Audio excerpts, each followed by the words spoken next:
Camille. Welcome. I'm Thank so you. excited to be having this conversation with you today. Thank you for inviting me. I appreciate that.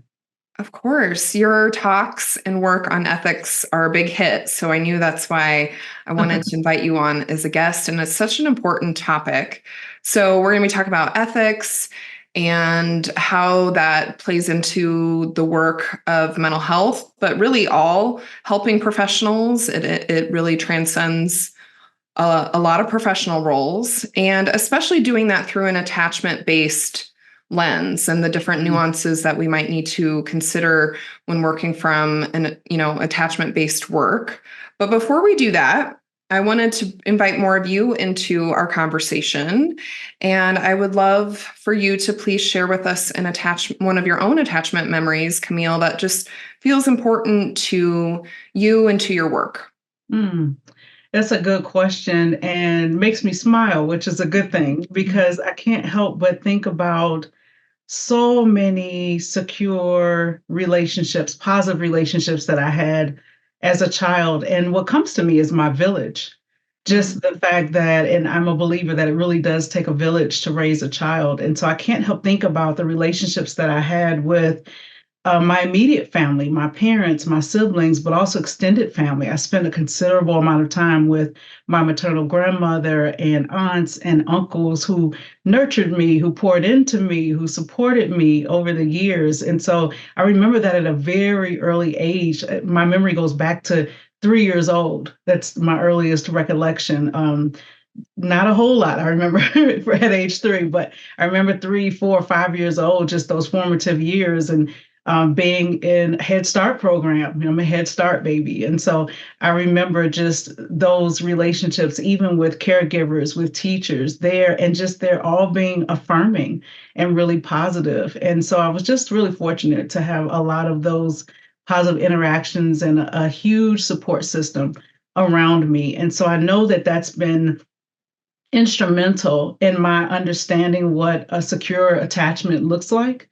And then also, it informs my work as I really do take a systemic approach in looking at how to support children and families. I'm always looking at that system. Likewise, as I think about my childhood and what was helpful for me, I'm always thinking about that system that surrounds young children and their families. And so, who can we pull in? Who can we consider? Who do we need to talk to and work with to support that child's development? Mhm. Yes, thank you for sharing that memory. It makes me smile too, thinking about your village and those secure attachments. Mhm. And I think it's a powerful reminder of how we bring ourselves into our work. And Yeah. like you just shared, really thinking from that systemic lens because of your own experience of having a village. Mhm. So I'm sure that's going to be interweaved into our conversation as we go. But to lay the groundwork, when we're talking about ethics in the field of mental health treatment, what do we Mhm. mean and whose ethical standards do we follow? So those are really good questions too. Ethics can be defined in so many ways, but typically, and this is something that I've, researched quite a bit. Typically, we're talking about a set of rules, if you will, a set of principles that govern our work. But what I would add to that in relationship to mental health are those relationships that there needs to be a component of thinking about what are the principles that govern our behavior in the context of relationships. So when we think about the work of the mental health professional, we're thinking about the relationship with our clients, with our families, with those that we are supporting, with the children. And what does that relationship look like? How do we define it? How do we set parameters around it? What are those guidelines that we follow when we start to think about what's appropriate behavior or ethical behavior? And I think it becomes really complicated to think about. It sounds so simple and it sounds like, of course, that's what we do. We know that there are some things that are okay to do, if you will, some things that aren't okay to do, but by whose standards? Mhm. How do we decide that? What ethical principles do we follow? And so that's where the rub comes in. That's what makes it really difficult is that there are so many codes of ethics that exist. There are so many experts in this field who can talk clearly about what's appropriate, what's not appropriate. But it can become difficult when you're thinking about the context of forming relationships and nurturing relationships to really identify one set of codes, to really say, this is it. This is the perfect parameter, or these are the perfect guidelines for this particular family or for this particular work. It's really not easy because people are different. As we know, not everyone is the same. Not every relationship is the same. And so I think that's why this topic of ethics, and especially when you're thinking about attachment, is so intriguing, because there's really the dichotomy of how do I do the right thing within this relationship, but yet still hold and nurture the relationship. I mean, it really is intriguing to me, and hopefully to all of the listeners, really fascinating, and something that I think really should be explored a lot more. Yes, I think I'm glad that you said, especially when we bring in attachment, we're thinking about what does this individual relationship need between the Mhm. professional and the child or the family? What does this Yes. family unit need? And then also taking in, I know we're going to talk about just the different cultural considerations Mhm. of that family. And I know one common thread that's going to be throughout this conversation is like you said, it's complex, it's Yes. nuanced, it's a very rich topic. And then we overlay attachment with that, and that adds another layer of consideration. Mhm. So how do we understand the way our own personal values and ethics intersect with professional code of ethics and values? Hmm. Well, there's a saying, wherever you go, there you are. So we are showing up as our full selves. And in doing that, we're bringing into situations, into relationships, all of our values, all of our personal values, our personal ethics, our personal experiences and beliefs. And that's different from professional ethics. And that's something that's important to understand. When I'm teaching students, I always talk about that. There is a difference. And so while we're showing up in relationships as our full personal selves, there's a professional self that also has to be acknowledged, that has to show up, that has to work in that relationship. And sometimes that's also the source of the conflict. It's, this is what I believe. This is what I feel good about. This is what I think is okay in a relationship, a personal one maybe. But now that I'm serving in a professional capacity, could it look different? Could there be something different that I need to think about, that I can do or not do? And how does that affect not only the relationship, but the long and short term goals that I have for the family that I'm supporting? And so it takes a lot of thought and a lot of intentionality to really make that shift, because again, we are who we are in those Mhm. spaces. And it's not as if all of a sudden our values disappear because we're in a professional relationship. But yet there has to be a consideration for what the long term and even short term implications can be if we allow those worlds to merge in a way that's not conducive to families being healthy and being strong, and especially in our absence, because we're not with families forever. Mhm. Yeah, and you mentioned ethical conflict. So it might be helpful for you to define more what do you mean by an ethical conflict or an ethical dilemma? Hmm. Well, I can give an example if that would Sure. help. Yes. I remember the first time, because it's happened several times over the years, but I remember the first time that I was invited to a child's birthday party. So the child's mom said, "Oh, we're having a birthday party for him, this weekend, and you're welcome to come." And then the child overheard it and said, "Oh, you're coming to my birthday party." And Mhm. so no pressure, right? Mhm. So I'm sitting there thinking this would be wonderful. And I was also reflecting on the time that I'd spent with that family and how far they'd come and how happy I was to be a part of that family, in the sense that the mom thought enough of me and the child thought enough of me to invite me into their home, first of all, but also to extend an invitation to something beyond that professional relationship. So there was a part of me that was all in, excited, like, oh, that's so nice, just really touched by that. And then I had to remember, oh, wait a minute. Professionally, what does this mean? Is this appropriate? Is this ethical? Is it healthy for our relationship for me to attend a birthday party and for us not to just be in this professional space?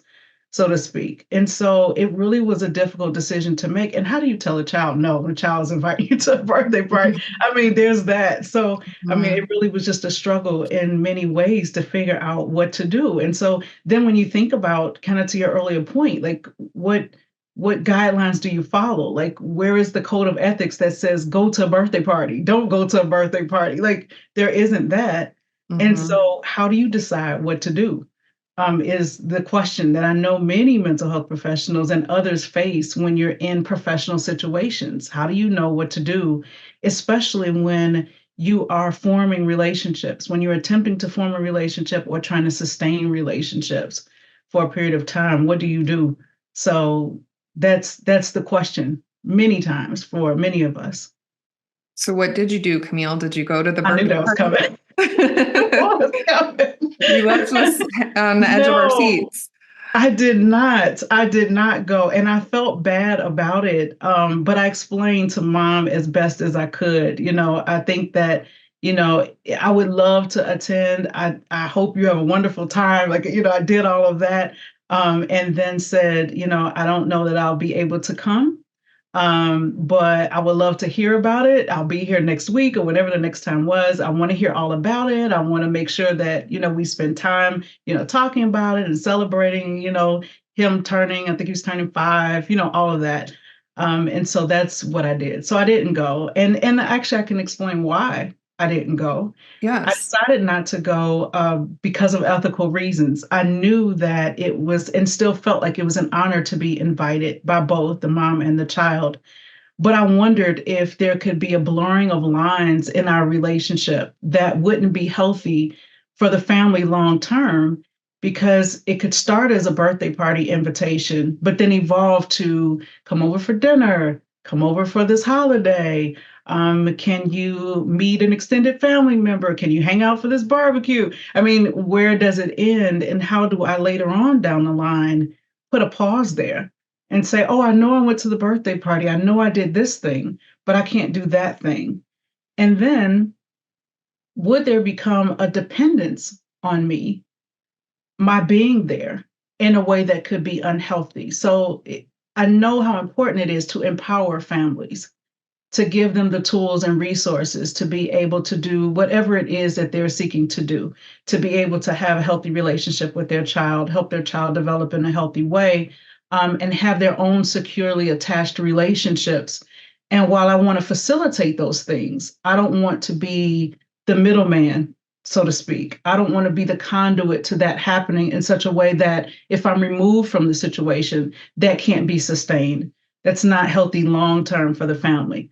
And so, as much as I want to be present and I am present for those who I support, I don't want there to be such a dependence on me that if anything happens, because anything could happen, and I can't be there for an event, or say I'm no longer associated with the agency, or that they're part of, or whatever it is, can that family be okay without me? And it's hard to even say it because I, feel that attachment, to the Mhm. families that I support, but I want them to be okay without me. I want to be there for support, but not for them to be dependent on me in ways that I can't promise will always be. So that I know is a long answer, but all of that was part of my thinking in making the decision to say, no, I'm not going to be able to attend. Yeah, and I think that's one of the challenges, especially from an attachment based perspective in this work, is we do want to develop those close and secure relationships with families, and we want them to Mhm. to experience us as a secure base. Yes. And so when they do that, and to them, this might just seem like a natural extension of like, come to my Hmm. birthday party.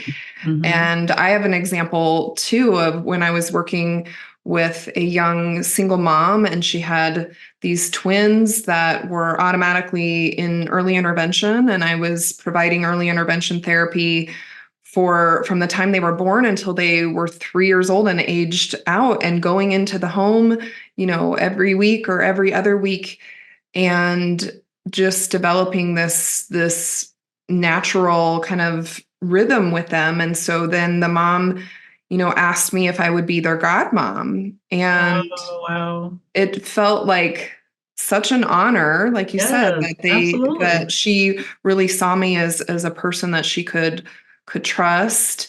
And yet I knew internally that I was going to have to say no to her request. And what is that then going to do to the attachment and the relationships? Hmm. Yeah. And I like how you, because as I'm thinking back, I'm like, I don't know that I named it as intentionally like the ethical decision making process that I went through. I think I just knew that it kind of touched up on some boundaries that I'm like, I don't know that this would be appropriate.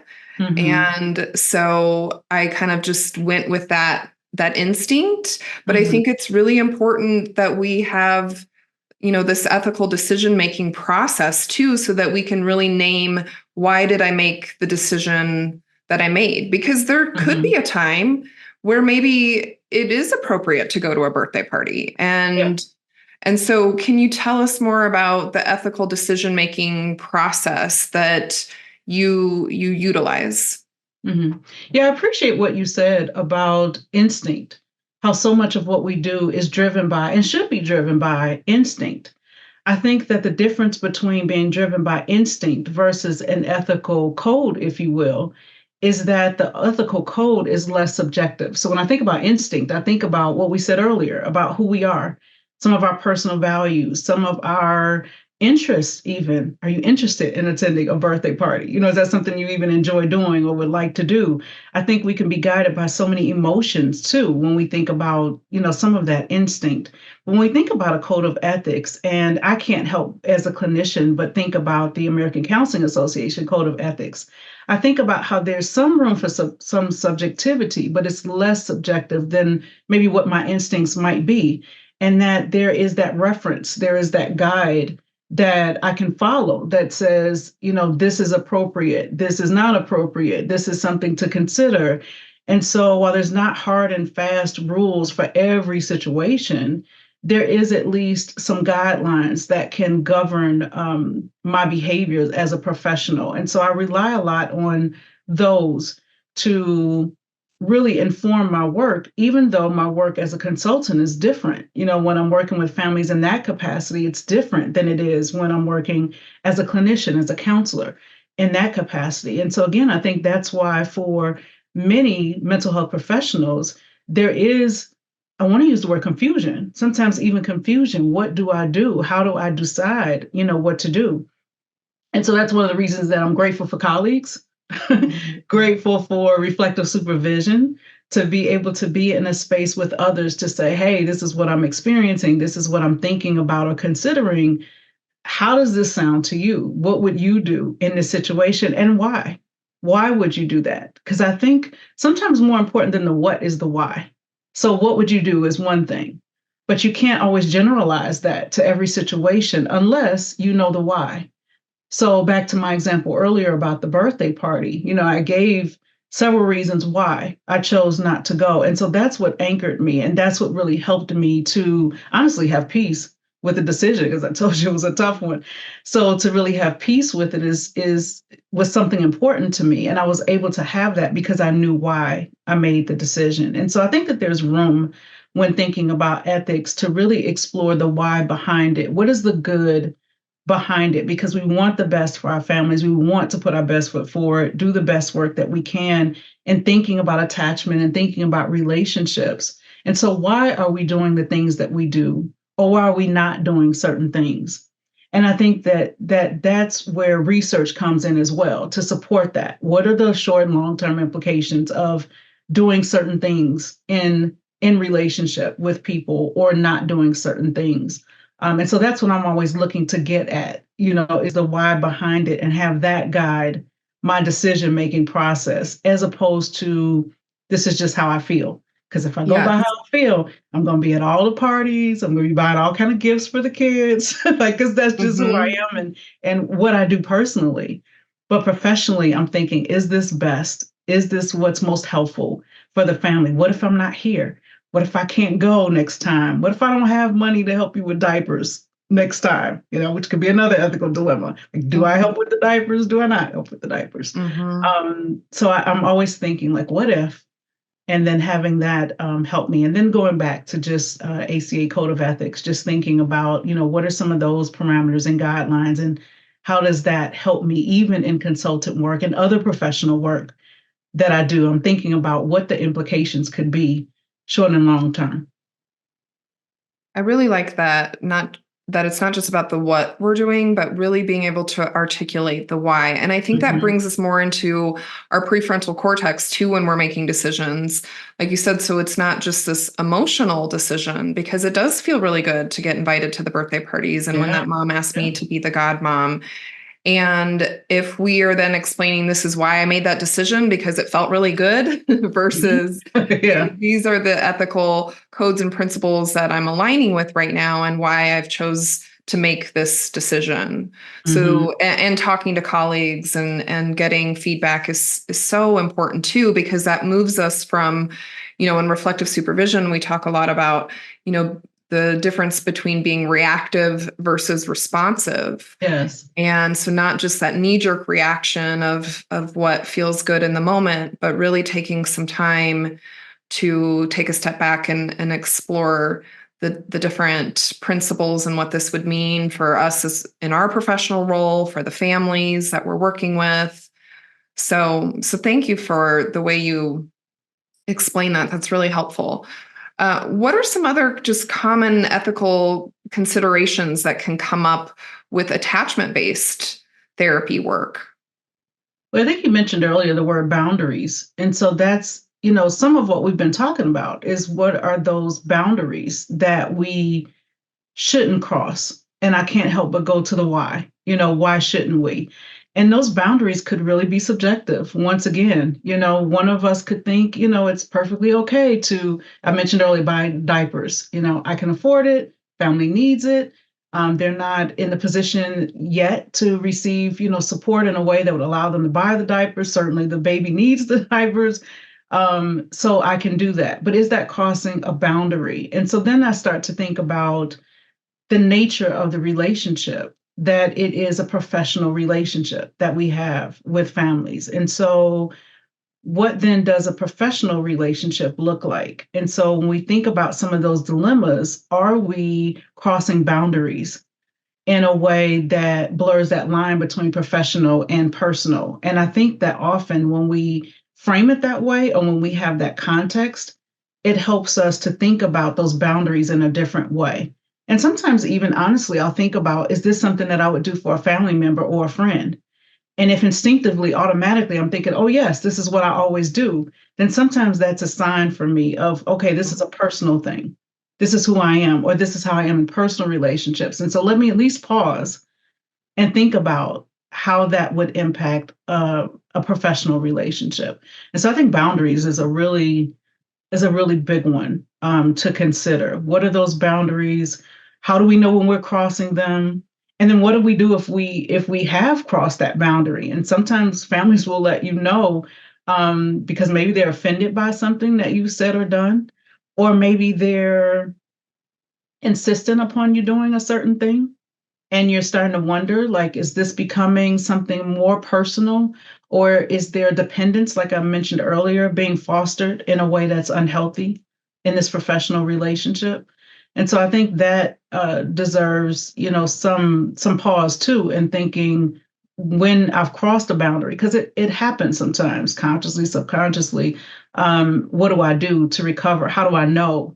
How do I still maintain a healthy relationship despite the fact that there's been a boundary crossed? So there's all of that to consider. So much to consider. The more I think about it, like, so much can happen in a relationship that it can be really challenging and sometimes even scary, because you think about wanting to and having that attachment, to families, and having that symbiotic relationship, in a way, that parallel process is in effect in many ways. You don't want to ruin that. You don't want to damage that. But at the same time, you're having to be cognizant of what's best for the family. You have to remember your role, all of those things. And so it really is complicated and yet scary, because there are times that you really could cause more damage than what you intend. You could be well intended in the things that you do, and in the way that you interact with families, but cause more harm than good, short or long term, if you're not careful. So that's the scary part that I think about. And that's also what sometimes brings me back, grounds me in certain ways to say, okay, that's not at all what I want to do. I don't want to create that kind of environment or relationship where that can be. And so let me dial it back and really think about what my role is and think about what is ethical behavior in this space. Yes. And I think from an attachment-based perspective, those healthy boundaries that, there's many families that maybe have not experienced enough of those healthy boundaries Mhm. and can want to easily blur those lines or become more enmeshed. And for us to be able to hold those standards Mhm. is really healthy, even if in the moment the client may experience that as rejection, and Yes, I was gonna that's say an rejection. Yes. yeah, and Mhm. that's an opportunity to then talk about that and to have some healthy repair conversations, and for them to be able to experience what it's like to have those healthy boundaries in a way that they may have not experienced before. But it's also a charge for the therapist to, like you said, really be aware of what's coming up for them. And I really like, would I do this for a friend or family member? And if Mhm. it's an easy yes, like, okay, then what does that mean? What is this inviting me to look at a little bit more closely before making a decision about, my boundaries and where we go? And like you said, this is a dance. And so it might get blurred sometimes. We might step on each other's toes. We might, so having some conversations about that too, I think is really important in attachment work. Mhm. Yeah, I agree. So a lot that therapists need and professionals need to be trained in to really understand ethics when working with children and families, but are we trained enough? No. Am I opening up a As soapbox a, now? as a pause there, I'm thinking no, and I think back to my dissertation work, and that was really the premise of it. Is that and I focused on those of us who are or who have pursued a master's degree in counseling, and I think about my education and training there, which was wonderful, but there wasn't a lot of conversation. I don't know if there's any actually conversation about attachment, but certainly wasn't a lot of time spent on having us think about ethics in the context of relationships and have us thinking about the role of a consultant, for example, and how that differs from the role of a clinician. And so, again, the premise of my dissertation is that those masters of counseling students, for example, masters of social work students, many graduate students in particular, and some in undergrad would benefit from having more training, more conversations, even around ethics. We take coursework in ethics, but it really usually is focused on understanding a code of ethics, but there could be more emphasis on application, again, to the consultant role, to clinician role in certain spaces, because that work is not monolithic either. It's not as if, well, I'm a clinician and so I'm in private practice. Clinicians show up in many different spaces. And so, what does it look like when you're providing crisis support in a crisis situation, for example, versus in a school, in a hospital, on site, at a bank? I've provided crisis counseling at banks following a bank robbery, Oh, for example. So, what does ethical work look like there? And so, there definitely needs to be more training around that, more conversation around the fact that we make choices about ethics all the time. And in professional spaces especially, we have to pause and we have to think about, again, what's appropriate is another way to say it. What is appropriate behavior, and what does it mean to do one thing versus another? And so, not in the sense only of, say, a treatment plan, what are we working towards? What are those goals and objectives? But in the sense of, how does it impact that relationship? How does it impact, even as you said, you mentioned a few minutes ago, how does it impact that relationship for someone who is experiencing something for the first time? mhm. Who is happy to have, a secure attachment with someone who's been a support, who's been there for them. What does it mean to make decisions within that type of relationship? And so I know all of that was not explored when I was in graduate school getting a master's degree, but it would have helped if it were. And so I just continue to seek out opportunities post graduation to learn more about ethics, not only in the consultant space, but just as a mental health professional more broadly. What does it mean? How do you define it? What does it look like? And so I think it would have been, again, really helpful to have some of that or more of that in graduate school, but also to, and everything can't be taught, within a 60-hour curriculum, for example, but that there could be more space, I think, for sure, to think about what ethics looks like in the context of working with young children and families, because it's so critical to the child's development and the family's development and their ability to be secure and have healthy relationships with one another and with others within the system that they're operating in. So, again, I don't know how much room there would be, but I think that there could be just more intentionality behind bringing in those conversations so that students are aware, early professionals and even more experienced professionals are just aware of the importance of that topic. Yeah, I think I had like one course in my master's in social work and ethics. Mm-hmm. And I think that's pretty common. And having more coursework to really, like you said, how do I apply this? Not only what are the codes, but how do I apply this to my work? Yeah. And then when we think about that from an attachment-based perspective and thinking about the needs of young children, that we often don't get enough training at all in that either when we're in Yeah. graduate school. And Yeah. so, we may have been trained that you don't ever use touch when you're working with a client. Mm-hmm. And Oh, yeah, that was a big from one. yeah. Yeah. Yeah, so let's go there. Uh-huh. Let's talk about the use of healthy touch. Mm-hmm. And in attachment-based work, this can be really important. Essential. It's very needed when we think about the needs of attachment to experience healthy and developmentally appropriate touch and developing secure attachments and healthy child development. Yet this can be touchy. See what I did there? so, so help us I caught that. understand.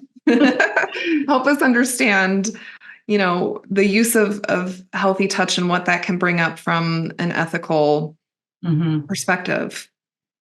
I can't help but go back to the why. And, I can admit that this is tough for me because I'm a hugger.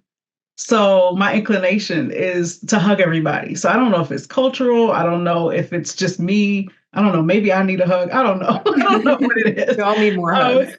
yeah. But, I'm a hugger. And so I've had to pause and really think about, why am I hugging this mom, this child? And it seems like such a simple thing. It can be such an innocent thing to do, such a welcoming thing to do, especially when you think about culturally how it can be expected. It can be considered rude if you don't hug someone. And then the opposite can be true. It could be deemed invasive, when you do. And so I've had to ask myself why, if I'm hugging someone or touching someone, using touch is the way that I would like to frame it, using touch, because I think that the why lends to, or my asking myself why lends to me really thinking through the purpose of what I'm doing as well as what I'm saying. And so why am I choosing to reach out and touch the hand of a mom? Why am I choosing to hug a child? Is it because the child is coming to me with open arms and I'm reciprocating that, which can add value to the relationship, which can comfort and assure that child, have that child not feel like pushed off, rejected, neglected? I mean, so many things. If I'm touching the hand of a mom, is it because she seems to need comfort or would benefit from some type of comfort? And so I'm trying to offer that in a physical way. Still being careful, still being mindful of, am I touching the hand? Am I touching the leg? Am I touching it all? And so that's what helps me. Why am I doing that? And when I feel that urge, because I often do feel the urge of, oh my goodness, you're going through so much, like, let me just give you a hug. When I feel that urge, I have to pause once again and ask myself, why am I feeling that? Like, what's coming up for me? Is it because I'm feeling a certain emotion and I'm feeling like I have to get that out? I have to express that in some way? Or is it really for the benefit of the other person? And then again, what will it mean if I do that? And then how will I do that? We know there's many ways that you hug. I don't hug a child the way I would hug my husband. And so being conscientious about the type of hug and where you're hugging the person, if you're getting permission first to hug the person, is all important. And so when you think about touch in general, I think there are all these things to consider: the why, the when, the how. Should you get permission? Is it something you're reciprocating? And even if you are, is that the thing to do? Because it could be, yeah, I hate to say it, but I got to say it. I mean, it could be that the person wanting the hug, inviting the hug from you, doesn't have the best of intentions. I mean, we don't like to think that that's the case when we're working with families, but it could be. And so, Mhm. what might it mean for you to reciprocate that type of touch at that time with that person? So, it's certainly contextual. If you're using touch in a way that's therapeutic, in a way that you've been trained to, and in a way that is responsive, or in a way that is proactive or even healing, I think there can be a huge benefit to that.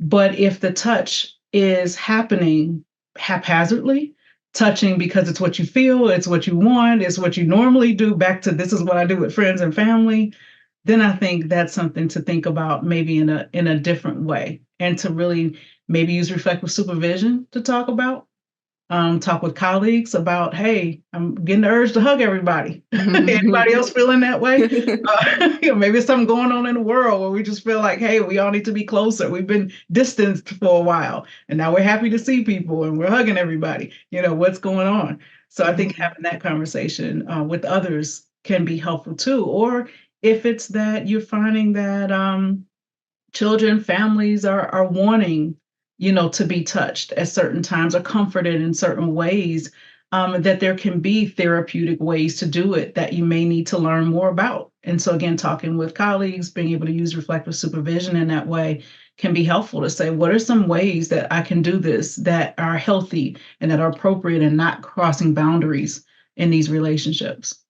Right. It can be a high five. There can be other Hmm. types of healthy touch that can Absolutely. be really well received, and like you Mhm. said, it permission based from the client and the family. And sometimes that may be a verbal yes or no, or sometimes Yep. it's really reading the cues of the child and the family, and Hmm. helping the parents and caregiver read those cues of their child, so that we can understand, is this welcomed and needed right now, and whose needs is it about. And Hmm. as you were saying, going back to the why, Camille, it made me think about, a lot of times we talk about the use of self-disclosure too. And I know that's a whole nother thing in this, ethics It is. discussion It that we is. think Yeah. about sometimes as therapists. And I know a good rule of thumb that I've always heard is like, whose need is it about? Hmm. And is this about my need to just share what's going on in my life and I still haven't processed it enough?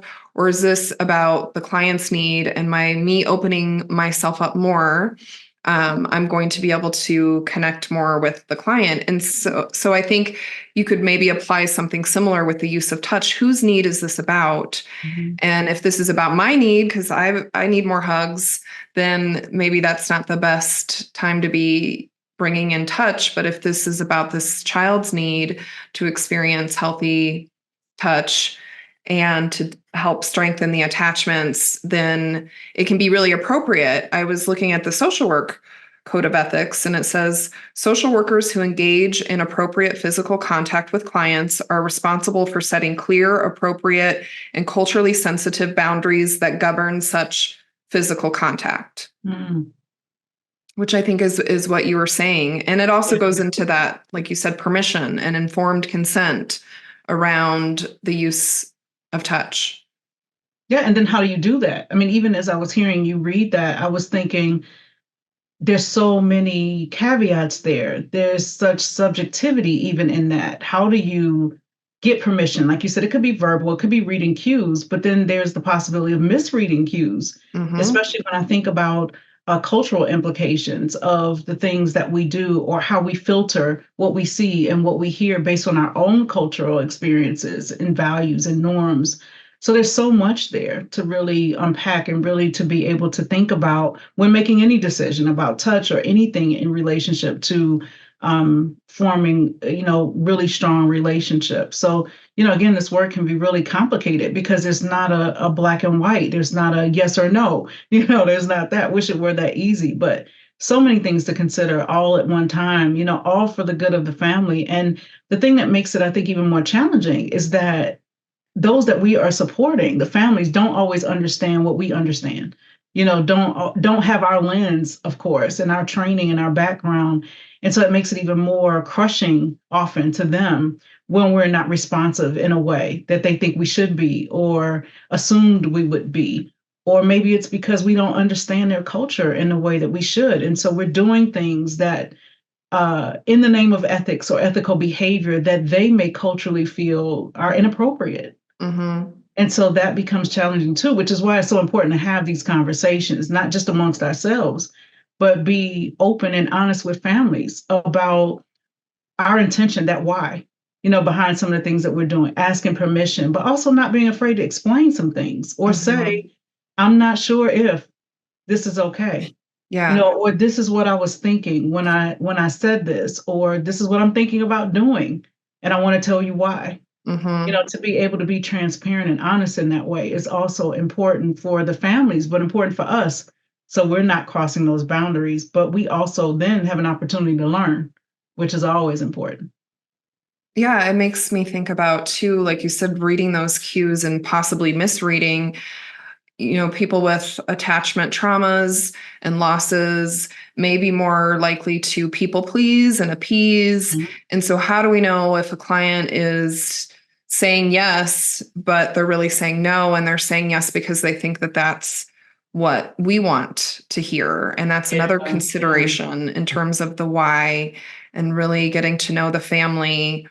And so, we may not go in right away with touch. We may have to really, and some families may take more time than others before we really decide if this is something we're going to introduce. But when we think about, therapy modalities like theraplay, there's that nurturing component.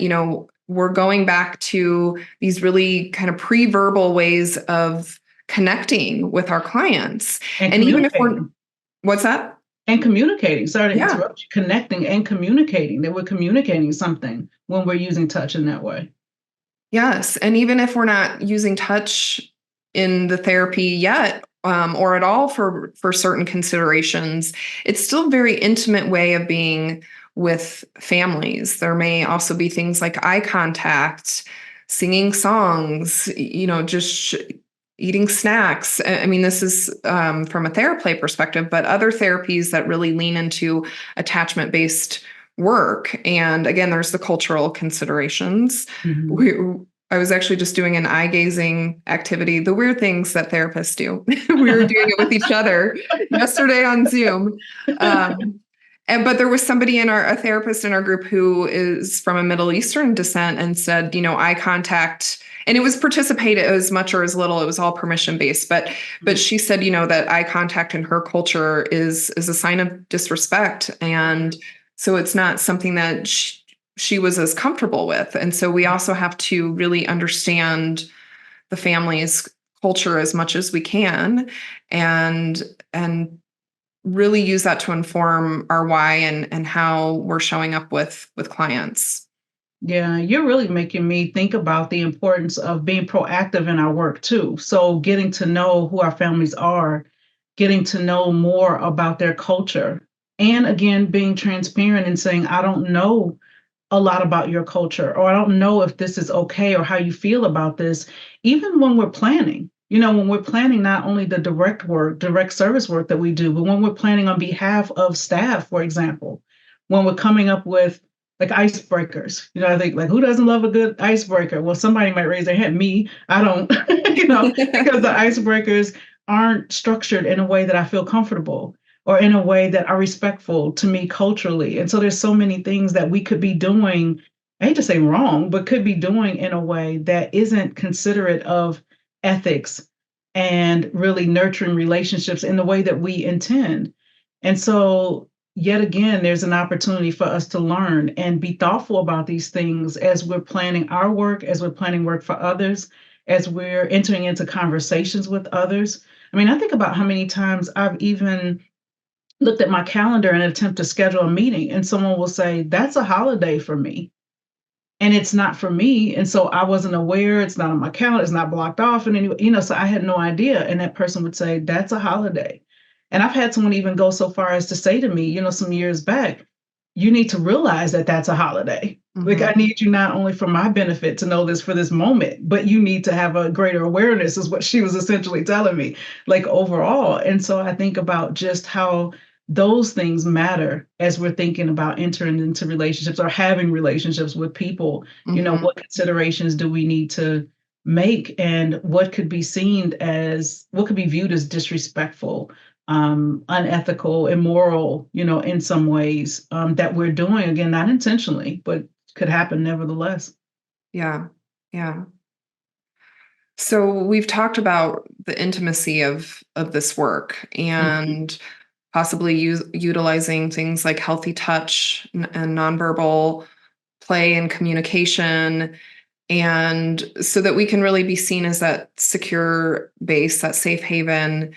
And I've heard professionals say things like, but we have to be careful. We don't want the child to get too attached. I've heard teachers mm, say that. I've consulted a lot with teachers, mhm, and they'll be, caring for and teaching for children that have a lot of attachment needs. And their fear is that this child could get too attached. And then what? And then what if I'm not around? You kind of touched on that too with your example of the yeah. birthday party. Um, so what do you think about that, Camille? Can children and families get too attached to us in our roles, whether that's as a therapist or a teacher, and then vice versa? We've talked about the countertransference that can Mhm, come up for us. And can we get too attached? mm. Instinctively, when you ask, "Can we get too attached?" I'm thinking, no, we wanna have this relationship. But see, that's me. That's Mhm. sometimes when I have to think through these things, it's okay. That's Camille saying, "Oh no, we can't get too attached. Have the relationship." But then I got to switch to, okay, Dr. Humes, hold on. Okay, Dr. Humes says, "Wait a minute. Yes, you can." And I don't know if it's a matter of really a yes or no, though I said yes. I don't think it's again a black or white, like yes, you can get too attached, no, you shouldn't get too attached. I think again I go back to the why, not to be repetitive, but I think there's a way to maintain relationships, to enter into relationships in a way that sustains the outcomes, so that it's not about your having gotten too attached, but it's about your having done enough in that space and for a period of time where there is a healthy relationship. It's nothing like, you mentioned teachers, being able to think back to a teacher that you had in elementary school or high school who was supportive of you, who you still remember fondly, who planted some really good seeds, that have grown over the years. But do you still talk with that teacher? I mean, maybe it's possible. But for Mhm. many of us, we don't. We don't still have those relationships. We didn't get too attached, so to speak. Mhm. But yet that relationship was valid and strong and long lasting. There was a lot of good things that happened during that period of time, seventh grade, eighth grade, high school, whatever it was. Some good things really happened. Some seeds were planted that were nurtured, to the point where you still remember those things, those encounters. You still remember those times in a way that's been healthy for many years past. And so that's how I think about what we want to do when we're entering spaces with families. So it's not about being too attached, but more about what do we do with this time that we have, understanding that the time is limited, having that framework and having that perspective. I have a limited time with this family. And so what can I do to plant these seeds so that it will be long lasting, so that there can be really fond memories of this time? And not just so much personal, like, oh, I want you to remember me and say, oh, she was wonderful. Like, that would be wonderful, but, it doesn't have to be that. But how can families look back at that time and say, I remember when I got this type of support? I remember when I was struggling in this way and I was able to get connected to resources. I was able to have someone listen to me. I think that's what we want to have happen in that space. And if that means being attached, having attachment at a certain level, then I think it is what it is. I think it's okay. But on the other hand, being too attached, if you have to define it, I think would lend to the second part of your question, kind of that countertransference, where there's the need for the person to be there, for me to be in that space. And I need to see that family and be the one, like Right. I need to be the one who's there, that hears everything that's happening, that's providing the support, that's the go-to person. I think that's when it becomes more of, maybe there's too much of an attachment, if you have to really think of an example of that, because then you're not empowering the family, the parents, the caregivers in a way that's sustainable. You're not necessarily operating for the benefit of the family more than your own benefit. And that's the hard thing, too. And the difference between a personal and professional relationship. The personal relationship can be one where it's mutually beneficial. Maybe you get more out of it than the other person, and it's all good. Some friendships are like that. But for the professional relationship, there's the focus on the family. There's thinking about and always having in mind that family's needs, so that there's not the countertransference. This is not about me. What am I getting out of this? This is about what's healthy and helpful for you. And so that's the way I would think about it, is how can I use this time for the benefit of the client, being client focused for the length of time that I have, in a way that has lasting effect, that's not based on me. I did this. I was the ear. I was this.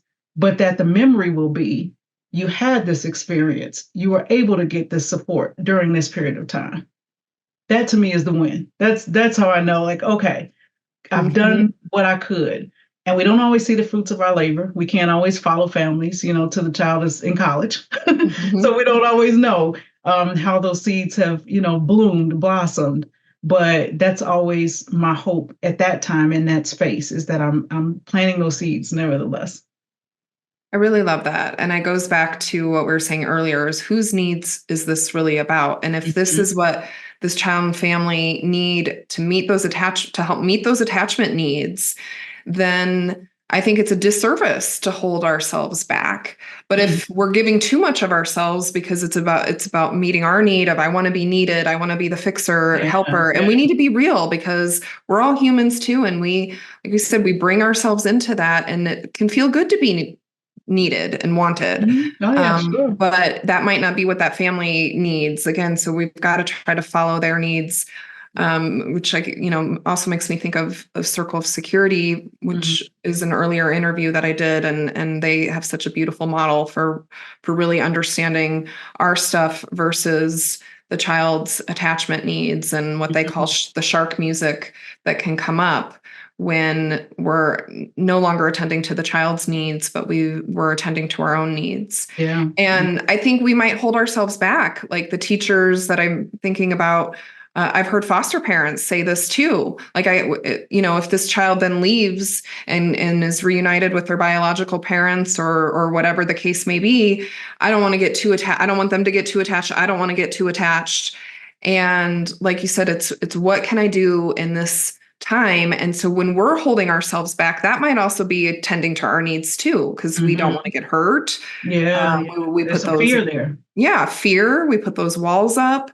So there's just so much that comes up in this work, and especially these intimate relationships, and countertransference can be so subconscious level too, that we may not even be recognizing. And same with clients, like who does this client remind me of, and vice versa, who do I remind them of? And those core attachment memories may be coming up too, that we're not always aware of. Yeah, it's all we've got to take care of ourselves.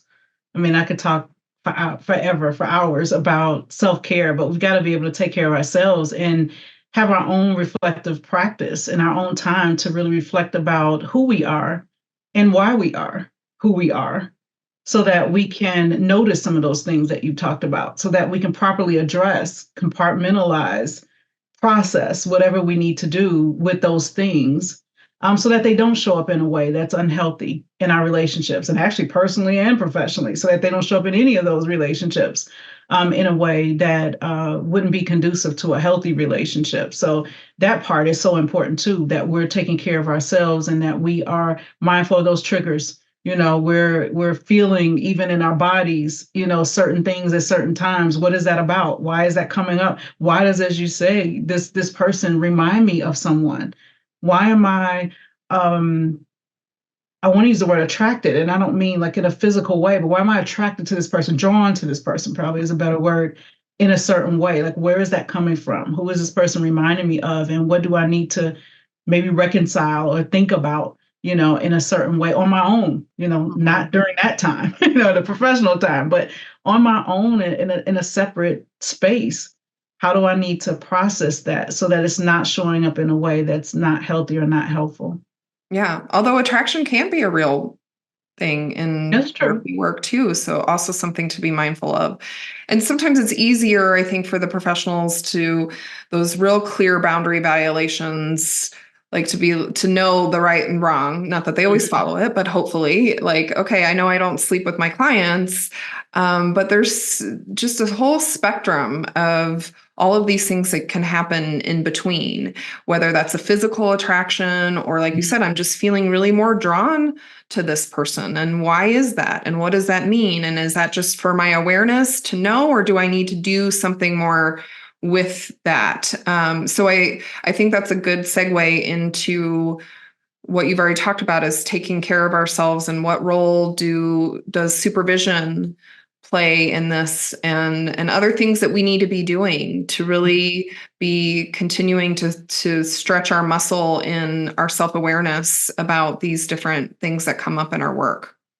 Yeah, reflective supervision and just that space that it creates is a wonderful opportunity to be able to talk about the truth of what we're experiencing. And I say the truth because there are times that I think, sometimes consciously, subconsciously, have these emotions, have these triggers, have these things that come up, and often think maybe it's just me, or maybe it's just this day, or maybe I'm not supposed to feel like this. And so let me not talk about it. Let me just suppress it. And so it's great to have an opportunity in that space to be able to say, this came up and maybe it was just that day. I don't know, but let me kind of put it out there and see what you think. Let me talk to several other people and see if others are having the same experience. And if so, most importantly, what did they do to kind of mitigate that situation? What has been helpful for you to do when you felt this way or you've been triggered in this way? I like to tell my students to ask loved ones, how do you know when I'm burnt out, when I'm sad, when I'm scared, when I'm mad? Like, how do you know? How can you tell? Because sometimes people outside of us, around us, who are supportive of us and care about us as a reflective supervisor would know some of those things and say, I've noticed this about you. We've been in this space for a while now, and you've talked about these things over and over again. Or you light up when you talk about this thing, but your disposition changes, and there's almost a sadness that comes over you when you talk about those things. Or you're Mhm. getting really emotional right now. What is that about? And so it's an opportunity to really explore that more in a safe space and in a way that's helpful for us so that we can help others. So that, again, we're not in the space, that professional space of working, having responsibilities, and we're crying, Mhm. and not that you can't cry, in front of people in the workplace, but we're crying because we've got some things that we didn't deal with outside of that space. And so Mhm. it's so important to have that, to have that sounding board and to have someone who is not only resourceful, but understands what you're doing, possibly and hopefully have been in your shoes to say, yeah, yeah, I get it. Because I've worked with families and been in a situation similarly. Or I remember when I was invited to a birthday party, like back to my early example, and I had to figure out what to do. So being able to connect with someone in that way can be healthy and healing for us. And really normalize some things. Even though I'm always careful to use the word like normal, abnormal, because what is that? We can have a whole conversation about that, Mhm. but can kind of help at least center you to feel like, okay, all right, it's not just me Mhm. out here struggling with this, trying to figure out what is ethical, trying to not compromise this securely attached relationship. It's not just me. wondering about these things and pondering these decisions. I mean, it's really helpful and a great release to be able to say that and be able to know that that's true, and to be comfortable and confident showing up in a space as your true self and not feel like you have to hide it. Like you said earlier, you don't have to pull back and hide some of that part of who you are, some of those parts of who you are, because it's going to lead to unethical behavior, for example. You can learn how to manage both. I can show up and be who I am and be authentic and not cross boundaries. Mm-hmm. If I'm healthy, if I'm taking care of myself, if I'm speaking my truth, if I'm getting support, all the things really we want our families to do, honestly. If we do Right. it first, it's easier, more likely we'll be able to help the families. Absolutely. That parallel process and Mm-hmm. who's holding the holders. Mm-hmm. And, I mean, we've just talked about so much, which I knew this would be such a complex and rich conversation. And you've provided so much beautiful insights and wisdoms into it. And I'm like, I want to keep Thank going you. because it's Yeah, breaking yeah, up. I know. I know. I Breaking feel like up we're just so getting much. And this started. is this is why we need more spaces. Uh, But for the sake of time, I do want to give you a chance, Camille, to let our listeners and viewers know where can they find more information out about you, your work. I know you give these amazing talks and really try to help build the capacity of professionals so that they can strengthen their ability to make ethical decisions and having a sound ethical decision making process. So where can they find out more about you? Yes, I appreciate this conversation, and just appreciate being able to continue to talk about something that I'm really passionate about. And part of the passion is because I'm in it too, because I'm having also to pause, as I said earlier, and go through some of these ethical dilemmas and think about these relationships that, I want to continue to foster and want to be well. But I can always be reached by email. So my email is Dr. Camille Humes. It's Dr.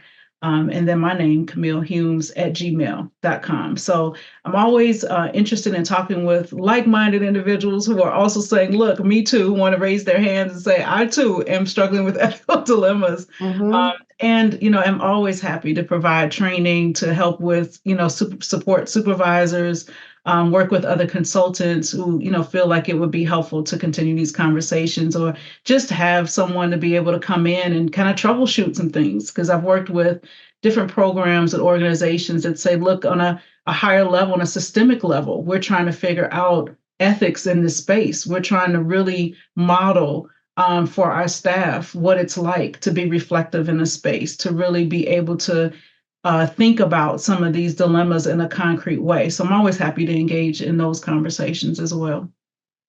Great. I mean, like you said, we need more of that.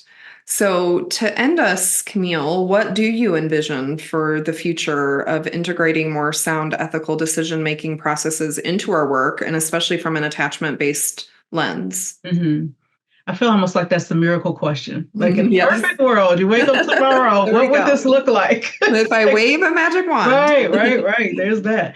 Really just that we can be, again, it sounds idealistic, but if we could be on one accord about what does ethics look like in a securely attached relationship? What does that ethical decision-making process look like when we think about those healthy relationships and we think about the significant work that we do, so that we're not continuing to be in spaces where we're having to pause and be confused. Now, pausing is a great thing, as we've talked about, but not have there be confusion, have there not be a difference between what I think is ethical and what you think is ethical, for example, professionally, that we can have some space where we can come to an agreement and understanding about what those parameters are, what that code of ethics essentially is for our work. And so it would mean a great coming together of a lot of great minds, and thinkers to really flesh that out. But I think it would be helpful ultimately for that to be, for us to say, here it is laid out for us, or here are these spaces that we all regularly enter into where there are these discussions about what is most healthy for the families that we serve. I think if we can continue to have these conversations like this, I think if we can create those spaces, if we can have some type of go-to say, this is our point of reference, for all of us. And I know all is a big word and inclusive of so many of us. But if we can have that point of reference, I think it would at least serve as a foundation on which we could build so that we're not just out there thinking about our emotions and, things we talked about. Well, this is what I do with my friends, so this is what I'll do with you.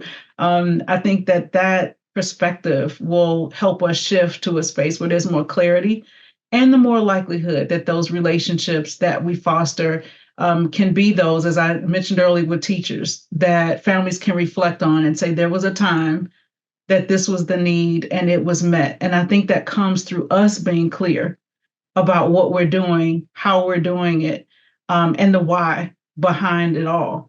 So that's what I just envision, us being more on one accord, us having these conversations and being able to come to a consensus about the work that we do, the why that we do it, and what's best for the families. Really idealistic. One day, though, one day. Yeah. We're, Well, I we're join getting you there. in We're moving in the right that direction. idealism. Yes. And I Yeah. think we have to be aspirational, and that's an ethical principle too, is Mhm. that we want to keep working towards that greater good. And I think the work that you're doing and the wisdom that you share around this topic, Camille, is helping us to do that. So thank you Thank you. so much for I being appreciate here. that. Thank you so Yeah. much. This was fun. It really was. Like, so we could keep going, and maybe we will do a part two at some point in the future. So That would be cool. I can't wait. I think I'm going to get to see you in person, and we can hug Yes, right. next Because month. I gotta So look for me. I gotta do that. Okay, I'm just gonna yes. say it's just Well, personal. me too. It meets my needs. So there we go. I can't wait to Yep. see you next month. Yep. So you All you right. take good care, Camille, and thank you Thank so you so much, much. Jenna.